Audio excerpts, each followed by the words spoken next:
Hello everyone, myself CA Mohit Punita. Welcome you all on behalf of Grooming Gems Foundation. Now today speaker of the day is Sheel Uppal ji, a dynamic personality. इनकी बारे में बात की जाए तो कुछ कई बार कोई पीछे पुराने लॉस के बारे में या फिर जीएसटी के बारे में कोई चीजें कोई डिस्कशन करनी होती है, एक क्रक्स पार्ट में फटाफट हमें आंसर मिल जाता है। तो बहुत ही हम्बल और बहुत ही काइंड नेचर के जो हैं सर हैं, हमें बहुत अच्छा लगता है इनके साथ इंटरेक्ट करते हुए। तो वेलकम सर। और आज के को मॉडरेटर हमारे साथ हैं अक्षमा यादव जी। तो over to you Akshama ma'am. Hello everyone. Thank you Mohit Punita ji firstly and good morning, very good morning to everyone. आज के हमारे जो स्पीकर हैं सभी को पता ही है सीए उपल जी। रियल में एक मतलब अगर बताए तो 20 years मोर देन का इनको एक्सपीरियंस है, प्रैक्टिस में है ये। इन्होंने he is the fellow member of ICI since 2002 और दिल्ली यूनिवर्सिटी से इन्होंने अपना बीकॉम ऑनर्स कंप्लीट किया हुआ है। And he look after the indirect tax, direct tax and audit matters and compliances also. He was also visiting faculty members of various teaching institutes. और हमें पूरा यकीन है कि आज सर से हम बहुत कुछ गेन करके जाएंगे। तो सर ऊपर से आप प्लीज स्टार्ट कीजिए। और to you. Thank you Akshama ji, thank you Mohit ji और थैंक यू कपिल जी कि आपने मुझे अपने प्लेटफॉर्म पे इस वेबिनार के लिए बुलाया। आज के सेशन ई वे बिल को स्टार्ट करने से पहले जैसे कि मैंने अभी बताया कि एक क्वेश्चन कल ग्रुप में आया था कि यदि 3B में एक्सेस आईटीसी क्लेम कर लिया जाए तो उसका ट्रीटमेंट क्या रहेगा। उसके ट्रीटमेंट के रिप्लाई में जिन्होंने सवाल किया था उन्होंने ही दो ऑप्शन दिए थे कि जी DRC 03 से मैं उसको रिवर्स कर दूं या मैं अगले महीने की 3B में उसे रिवर्स कर दूं। ऑप्शन दोनों सही है, लेकिन मुझे कौन सा ऑप्शन लेना है ये बात डिपेंड करती है आपकी गलती पे जो आपने पिछले महीने की 3B में कर दी है। सवाल ये था कि जी 3B में एक्सेस आईटीसी क्लेम कर लिया। अब यहाँ एक्सेस का क्या मतलब है? जब हम 3B में आईटीसी की कैलकुलेशन करते हैं तो हम 2B को चेक करते हैं 2B में वो आईटीसी है या नहीं है। यदि 2B में वो आईटीसी है ही नहीं और हमने मैनुअली अपने आईटीसी को बढ़ा दिया है तो डेफिनेटली हमारी 3B की टेबल 4 रेड हो जाएगी और हमें उसी समय अलर्ट मिल जाएगा कि जी हम कुछ गलती कर रहे हैं आईटीसी क्लेम में। लेकिन यदि मेरी टेबल रेड नहीं हुई तो दो कारण हो सकते हैं एक्सेस आईटीसी के। पहला कारण कि वो आईटीसी वो मेरी 2B में है और मैंने क्लेम कर लिया, लेकिन मुझे बाद में पता चला कि ये एक्सेस आईटीसी है। अब ये एक्सेस आईटीसी है, इसके दो कारण हो सकते हैं। पहला कारण ये कि जी मेरे पास 17/5 का आईटीसी था जो 2B में रिफ्लेक्ट हो रहा था और वो मैंने क्लेम करा लिया। किसी भी पार्टी ने उस महीने कोई गाड़ी खरीदी हो या कोई पर्सनल एक्सपेंडिचर किया हो जिसका आईटीसी 2B में आ गया और रिटर्न फाइल करते समय उस आईटीसी को 17/5 के रिवर्सल कॉलम में वो डालना भूल गया, तो जिसकी वजह से उसका एक्सेस आईटीसी क्लेम हो गया। अब इस एक्सेस आईटीसी को वो कैसे ठीक करे? दो ही ऑप्शन है कि वो अगले महीने जाके उसको रिवर्स कर दे और दूसरी ऑप्शन DRC 03 के थ्रू जाए और उसको आईटीसी से पेड करा दे और रिवर्स कर। अब मैं कौन सी अपने लिए ऑप्शन को चूज करूं? पहली ऑप्शन कि जी मैं अगले महीने जाता हूं और उसे रिवर्स कर देता हूं। ठीक है, बिल्कुल ठीक है, लेकिन जब आप अगले महीने जाओगे, आपने एक गाड़ी खरीदी, उसका आईटीसी आ गया 5 लाख रुपए का, वो आपने क्लेम करा दिया। अब अगले महीने आप उसे रिवर्स करने जा रहे हो। जब आप उसे रिवर्स करने जाओगे तो आप आईटीसी रिवर्सल 4A के कॉलम में उस रिवर्सल को डालोगे, 5 लाख के रिवर्सल को। अब यहाँ दो सिचुएशन हो सकती हैं। आपके पास आईटीसी जो अवेलेबल है वो 5 लाख से ज्यादा है उस महीने 2B में। यदि आपके पास जितना आप रिवर्स कर रहे हैं उससे ज्यादा है तो कोई समस्या ही नहीं है, क्योंकि आपका नेट आईटीसी पॉजिटिव आएगा। लेकिन यदि आप जितना आईटीसी रिवर्स करने जा रहे हो आपके पास 2B में उससे कम आईटीसी है तो आपकी नेगेटिव फिगर आ जाएगी। जब नेगेटिव फिगर आ जाएगी तो समस्या आ जाएगी। समस्या क्या है? पहले तो ये कि जी नेगेटिव फिगर अब 3B में अलाउड है, गवर्नमेंट ने क्लियर कर दिया और 3B को भी ठीक कर दिया, वो सब ठीक है। लेकिन जब नेगेटिव फिगर 3B की टेबल 4 में आ जाती है तो वो हमारी नेगेटिव फिगर आउटपुट लाइब्रेरी जाके जुड़ जाती है। यदि मैं DRC 03 की ऑप्शन को ना लेते हुए टेबल 3B में रिवर्सल में डालूं और मेरी फिगर नेगेटिव आ गई तो वो मेरी आउटपुट लायबिलिटी को इंक्रीज कर देगी, और जब मैं अपनी एनुअल रिपोर्ट 99C तैयार करूंगा मेरे को समस्या आ जाएगी, क्योंकि मेरा आउटपुट टैक्स जितना है उससे ज्यादा आ जाएगा। यानी कि ऐसी सिचुएशन में मेरे लिए बेस्ट ऑप्शन ये है कि जी मैं DRC 03 में जाऊं और उसे रिवर्स कर दूं। यानी कि अगले महीने जो रिवर्सल वाला मेरा ऑप्शन है वो मैं उसे ना लूं, लेकिन यदि मेरी पॉजिटिव फिगर आती है सकता हूं, ये मेरे लिए बेस्ट ऑप्शन है। अब दूसरा कारण क्या हो सकता है एक्सेस ITC का? दूसरा कारण जो है एक्सेस ITC का, वो कॉमन कारण है, वो कहीं भी हो सकता है। मेरे 2B में 5 ऐसे ITC आ गए परचेस के जो मेरे नहीं है, और ये वाली बात मुझे अपनी रिटर्न भेजने के बाद पता चली कि जी ये ITC मेरे नहीं थे। एक पार्टी ने 5 बिल मेरे नाम में चढ़ा दिए और उनका टोटल ITC 5 लाख रुपए है। वो ITC मेरा नहीं है, ये वाली बात मुझे बाद में पता चली जब मैंने 3B फाइल कर दी। अब इस सिचुएशन में मैं क्या करूं? DRC 03 से जाऊं या रिवर्सल से जाऊं? लेकिन इस केस में ना तो DRC 03 काम करेगा ना रिवर्सल काम करेगा। क्या काम करेगा? वो 5 ITC जो आपने क्लेम कर लिए और वो आपके हैं नहीं, आप क्या करोगे? उस पार्टी को फोन करोगे कि जी ये 5 ITC मेरे नहीं है, आप इसे जिसके भी हैं उसके GST पे ट्रांसफर कर दीजिए अगले महीने। जब वो पार्टी उस ITC को जिसके वो ITC है उसके GST पे ट्रांसफर करेगी तो वो 5 ITC का रिवर्सल यानी कि CDNR ऑटोमेटिकली आपके अगले महीने की 2B में आ जाएगा। यानी कि आपको कुछ नहीं करना पड़ेगा, वो नेट 2B में जो ITC है वो नेट होके आ जाएगा ऑटोमेटिकली। यानी कि एक ऐसा ITC जो मेरा नहीं है और मैंने गलती से क्लेम कर लिया है, वो मुझे मालूम है अगले महीने या उससे अगले महीने जिस दिन भी पार्टी ठीक करेगी मेरी 2B में ऑटोमेटिकली नेट हो जाएगा। तो इस केस में ना तो मुझे DRC 03 की ऑप्शन को सिलेक्ट करना है और ना ही मुझे अपने आप रिवर्सल करना है, पार्टी से रिवर्स कराना है ये कह के कि ये बिल को हटा दे भाई CDNR के थ्रू।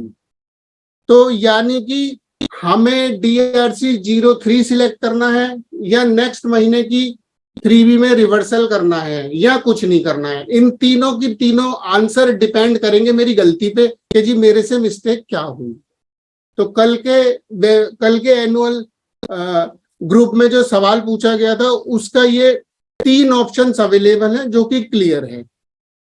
अगर इससे रिलेटेड यदि किसी को कोई क्वेरी या कोई सवाल है तो वो अभी पूछ सकता है, क्योंकि अब हम ई-वे बिल स्टार्ट करने वाले हैं।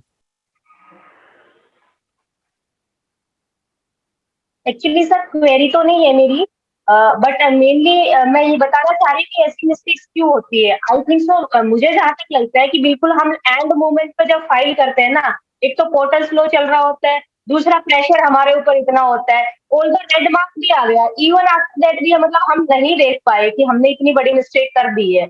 ये प्रेशर में ज्यादा होता है। इसीलिए अगर हम अपनी वर्किंग पहले थोड़ी सी करके रखें, देन एंड मोमेंट में इतनी बड़ी मिस्टेक आई थिंक नहीं होगी। और एक और सर मेरी छोटी सी क्वेरी थी जो मेरे को मतलब अभी रिसेंटली GSTR 3B में मैंने फाइल करते टाइम फेस की है। उसमें क्या था कि हमारे 2B के अकॉर्डिंग हम GST ले रहे थे, इनपुट क्रेडिट पॉइंट्स में डिफरेंस था, और वो मेरे अकाउंटेंट ने अपनी बुक्स के अकॉर्डिंग जैसे ही GSTR डाला तो वो रेड हो गया। देन उस लड़की को वो कैच करने में 2 घंटे लग गए कि मतलब ये रेड क्यों हो रहा है, सिर्फ पॉइंट्स की वजह से। तो सर ये ऐसा मतलब या तो आई थिंक पोर्टल में थोड़ा सा ऐसा नहीं होना चाहिए कि 2-4 रुपए के लिए ही इतना वो रेड अलर्ट करते हैं। नहीं, ऐसा नहीं है। 14 तारीख को 2B की टेबल तैयार हो जाती है। हमारे पास टोटल 6 दिन होते हैं कि हम उसको चेक कर सकें। अगर कोई 19 तारीख को ही चेक करेगा, 20 तारीख को ही चेक करेगा, तो डेफिनेटली प्रेशर में ही चेक करेगा और गलती के चांसेस हो जाते हैं। लेकिन अगर उसने सफिशिएंटली पहले ही चेक कर लिया है तो दिक्कत नहीं होती। और 3B को जब हम फाइल करते हैं तो हमारा एक बेसिक नियम रहता है, वो बेसिक नियम को जब आप फॉलो करेंगे तो आपसे गलती के चांसेस कम होंगे। जो हमारी 2B ने हमारे को अवेलेबल ITC फॉर क्रेडिट दिया है, हम उसको बेस बना के चलेंगे। यदि हम उसको बेस बना के चलेंगे तो गलती के चांसेस बहुत कम होंगे। यदि हम अपने बुक्स के ITC को बेस बना लेंगे तो हमारी टेबल तैयार ही नहीं होगी। हम अपने बुक्स से ITC निकाल सकते हैं कि जी मेरी 5 लाख और मुझे मिलेगा 4 लाख, 1 लाख तो 2B में आया ही नहीं। और फिर मैं 2B के ITC को उठाऊंगा कि 2B में ITC आ रहा है 6 लाख, 1 लाख है मेरा पिछले महीने का जो मैंने क्लेम नहीं कराया था, इस 5 लाख को मैंने क्लेम करना है। अब इस 5 लाख में मैं वो ITC देख लूं जो मेरी बुक्स से मैच हो रहा है, और वो ITC जो बुक्स से मैच नहीं हुआ उसको चेक करा लूं, अकाउंटेंट को बोल दूं कि भाई इसमें कर ले। क्योंकि डेफिनेटली अगर आप ये काम 19 तारीख या 20 तारीख को करोगे तो आप इसको चेक नहीं करा सकते। आपके पास 5 बिल वहां पे मिल रहे हैं, वो 5 बिल आपके हैं या नहीं है आप कैसे बता सकते हो? मालिक है नहीं जो पूछ के बताए, परचेज डिपार्टमेंट वाला छुट्टी पे चला गया या उसने फोन कर दिया, वो कह रहा जी मैं चेक करके बताता हूँ। तो ये सब चीजें जो है लास्ट मोमेंट में हो जाती हैं। अगर हो गई हैं तो फिर उसको ठीक भी करना पड़ेगा, और ठीक करने के लिए जैसे कि अभी 3 ऑप्शंस अवेलेबल थे, उनमें से कोई एक ऑप्शन को सिलेक्ट करना पड़ेगा। ज्यादातर गलती यही होती है कि मेरे 2B में आ गया ITC और अकाउंटेंट ने उसे क्लेम करा दिया और बाद में पता चला कि वो बिल तो मेरा था ही नहीं। उस केस में फिर हम पार्टी को जो है इन्फॉर्म करते हैं कि ये बिल जिसका भी है उसके GST पे चढ़ा दीजिए। वो जैसे ही उसके GST पे चढ़ाता है आपकी 2B में अपने आप वो रकम माइनस हो जाती है। अब यहाँ समस्या ये आती है कि जी यदि मैंने उसको क्लेम करा लिया है तो मुझे ब्याज देना पड़ेगा, और अगर वो मेरी क्रेडिट लेजर में खड़ा हुआ है तो मुझे कोई दिक्कत नहीं। अब वो जिस भी महीने में रिवर्स हो रहा है, चाहे ऑटोमेटिक हो रहा है, चाहे कैसे भी हो रहा है, अगर क्लेम कराया है तो इंटरेस्ट कैलकुलेट कीजिए और पे कर दीजिए। अगर नहीं क्लेम कराया है तो ऐसे ही चले जाइए, सीधी सी बात है। और अगर ITC आपने मैनुअली ज्यादा डाल दिया है कि जी 2B में उतर के आया 5 लाख, अकाउंटेंट ने अपना बना रखा है 6 लाख, उसने क्या किया 5 लाख को हटाया, 6 लाख फीड कर दिया और टेबल लाल हो गई, उसने रेड टेबल को भी इग्नोर कर दिया और उसने ITC क्लेम करा लिया। तो इस केसेस में जो आपकी ITC की टैक्स कंपैरिजन टेबल है, टैक्स कंपैरिजन जो एक टेबल तैयार होती है, उस टेबल को जब आप खोलेंगे तो वहां पे आप 2B के हिसाब से ITC और ITC as per 3B 1 lakh रुपए का नेगेटिव बैलेंस दिखा रहा होगा एक्सेस क्लेम में, और वहीं पे साइड में DRC 03 का बटन बना होगा। आप उस DRC 03 के बटन को दबाइए और उस 1 लाख को जो कि रेड होने की वजह से आपने ज्यादा क्लेम कर लिया है पे कर दीजिए। ये ऑप्शन अवेलेबल है।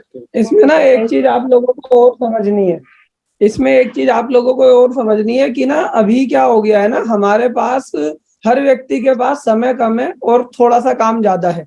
जैसे मैं एग्जांपल की बात करूं तो कोई भी व्यक्ति ऐसा नहीं है कि जो 14 तारीख से पहले 3B बना सके, ठीक है ना। तो यहाँ पर आपको ना अगर आपके पास 50 क्लाइंट है, 100 क्लाइंट है, 150 क्लाइंट है, 200 क्लाइंट्स है, तो आपको यहाँ पर एक प्लानिंग करनी पड़ेगी, ठीक है ना। जो कि हमारा नेक्स्ट वीक का वेबिनार भी हम इसी चीज पे रख रहे हैं कि वर्क प्लेस में इफेक्टिव कैसे करें।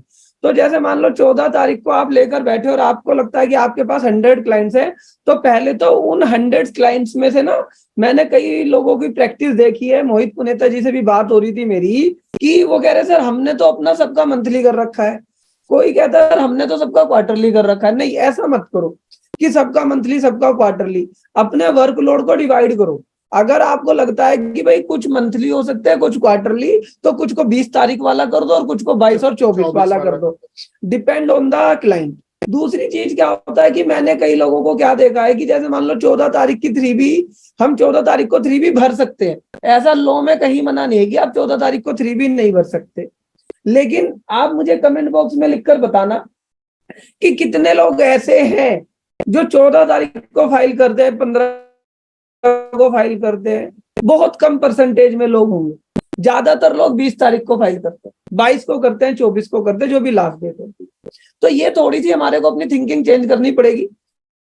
सब चीज रेडी भी हो जाती है ना, लेकिन अंतर्मन इनकम्प्लीट है, उसे लगता है कि वो कंप्लीट ही 20 तारीख को होगा। तो इस वाली थिंकिंग को थोड़ा सा अपने मन पर कंट्रोल करना होगा, और मतलब कि 14 तारीख को भी करना होगा। कई बार 14 तारीख को कर भी देते तो लगता है गलत कर दी, और 20 तारीख को करा तो कर लगा कि सही कर दी। तो ये आपका माइंड आपके साथ प्ले कर रहा है, तो आपको अपने माइंड पे कंट्रोल थोड़ा सा करना पड़ेगा। एक दूसरी चीज, अब कई बार लोग बाग जो नील की 3 भी होती है वो भी 20 को ही फाइल करते हैं। अरे जब तुम्हें करो 15 को कर दो। और इसके अलावा एक दूसरी चीज मैं और बताना चाहूंगा, आपको जो आपकी 3 भी जा रही है उसमें से ये भी बाइफरगेट करना होगा कि उसमें टैक्स की पेमेंट कब है। अगर आपको लगता है कि किसी व्यक्ति की जो टैक्स की पेमेंट है, कुछ रिटर्नों में टैक्स की पेमेंट होती है, कुछ में आईटी से ही सेटअप हो जाता है, तो जिन लोगों के केस में टैक्स की पेमेंट्स होती है उन रिटर्न्स को आप पहले करें, क्योंकि जब आप पहले करेंगे टैक्स का चालान भी जमा होगा, सारी चीज जमा होगी, तो क्लाइंट उसमें 1-2 दिन ले सकता है। तो उन